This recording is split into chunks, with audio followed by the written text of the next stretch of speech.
Dedicated to Eastern and Southern Kentucky, this is WYMT Mountain News at 11.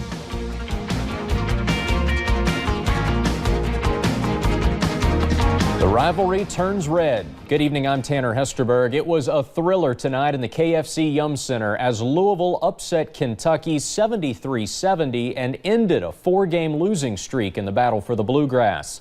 Josh McKinney joins us now with our Big Blue coverage. Josh, some revenge for the Cards tonight. That's exactly right, Tanner. Kentucky got the better of Louisville on the football field a couple of weeks ago, and on the hardwood has bested the Cardinals in 4 straight meetings. Number 10, Louisville, trying to snap a 4-game losing streak versus Kentucky. Defense turning to offense for UK in the second half. Winyan Gabriel the block. Malik Monk grabs the board, takes it himself, coast-to-coast layup +1. Kentucky leads it by 1. Louisville shot 43% from downtown in this game. Here's one of those threes. Quentin Snyder, the Louisville native, puts the Cardinals up 4. Then late second half, Anas Mahmoud saves the ball in bounds to Ding Adele, who then finds Jalen Johnson for the slam. Snyder goes for a game-high 22 points. Louisville gets the win over Kentucky 73-70. You know, we just didn't come out as much as intensity and discipline as we usually do. We just had an off game. Oh, yeah. I mean, I feel like everybody needs a break. This is our break. And after this, the real season is, is gearing up. It's time for SEC play. And then, tournament will be here in no time. Now, Tanner, we will have more from the KFC Yum Center coming up a little bit later in sports. All right, Josh, thank you. More news in college basketball as today one of the 2 Morehead State men's basketball players who accused former coach Sean Woods of assault talked publicly for the first time. The players claim the incident happened during a game at the University of Evansville last month. Police later charged Woods, and last week he resigned. The player who spoke says he's no longer on the team. Monique Blair has the story. It's just been a mess. Former Morehead State University basketball player Soufiane Diakite reached out to us today because he says he wants to clear the air. I feel like I need to speak for myself and people need to hear it from my mouth. Diakite says that while he was shoved by now former coach Sean Woods during an away game in Evansville last month, he says he was surprised when he saw on the news that his coach was facing criminal charges. It was like shocking for me to see that, you know what I'm saying? But I'm still trying to put all the pieces together and figure everything out as well. So. Diakite says after the incident happened on November 19th, his intentions were to speak with Morehead State University's athletic director, who he had hoped would handle the situation internally.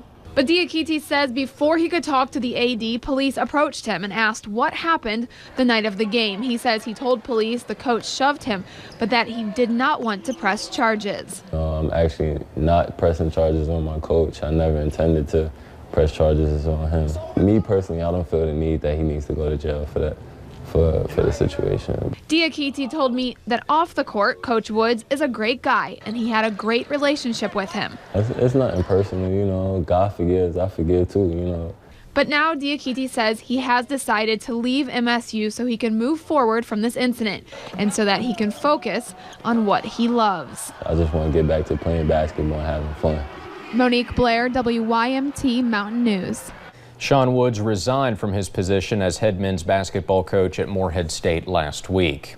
Tonight, some folks may be dreaming of a white Christmas 4 days before the holiday, but meteorologist Andrew Dockery tells us we're more likely to have a wet Christmas, right, Andrew? Tanner, that is exactly right. We're looking at pretty much a wet and warm Christmas for everyone here in the mountains. Take a look at temperatures right now. You'll notice we're looking at 47 degrees in Jackson, 49 in Prestonsburg, and 41 in Harlan. How does that compare to high temperatures? Well, you'll notice 50 degrees today in Jackson. We look at 46 in Harlan, and with that, we're looking at a clean sweep here on Pinpoint Doppler. 1104 showing no rain, but the one thing we are looking at is cloud cover. This cloud cover is going to keep things very very warm for tonight, about 10 to 12 degrees warmer than what we have been looking at over the past, I would say, 24 hours. So cloud cover moving in, definitely a warmer night compared to last night. And Tanner,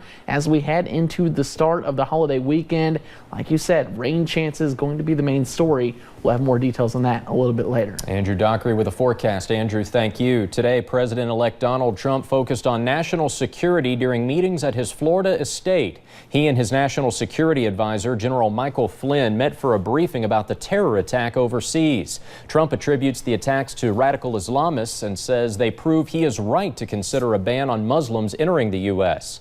Meanwhile, he still has a few more cabinet picks to make, but he also has another hurdle, receiving the Senate's stamp of approval.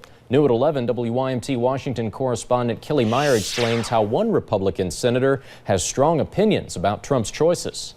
I've been pleasantly surprised that Trump has picked very conservative people who match a lot of the things I've been talking about up here. It's no secret Kentucky Senator Rand Paul and President-elect Donald Trump butted heads in the past. I've got a proposal.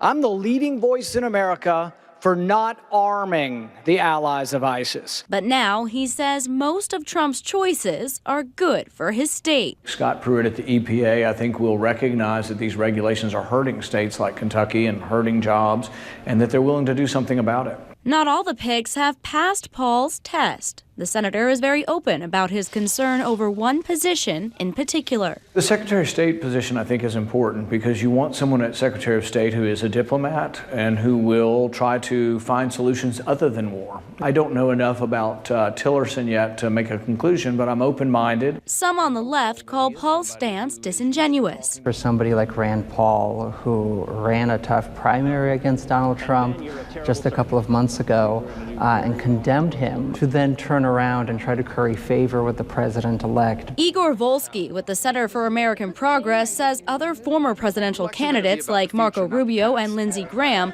are more alarmed by the Secretary of State nominee. Volsky believes many of the nominees go against what the president-elect campaigned on, which has always been, I'm coming in to shake up Washington, to really change the status quo. And instead of draining the swamp, he's really kind of poured it over. Trump's other nominations include former Texas Governor Rick Perry for Energy Secretary, freshman Montana Congressman Ryan Zinke for Interior Secretary, and Alabama Senator Jeff Sessions for Attorney General. They'll all undergo confirmation hearings in just a few weeks, right here on Capitol Hill. Reporting in Washington, I'm Kelly Meyer. Unemployment rates fell in nearly every Kentucky county between November of 2015 and November of this year. Magoffin County was the only county where the unemployment rate increased during that time period. Woodford County had the lowest unemployment rate in the state, while Magoffin had the highest. Kentucky State Police officials across the region tonight are mourning the loss of a commercial vehicle enforcement inspector.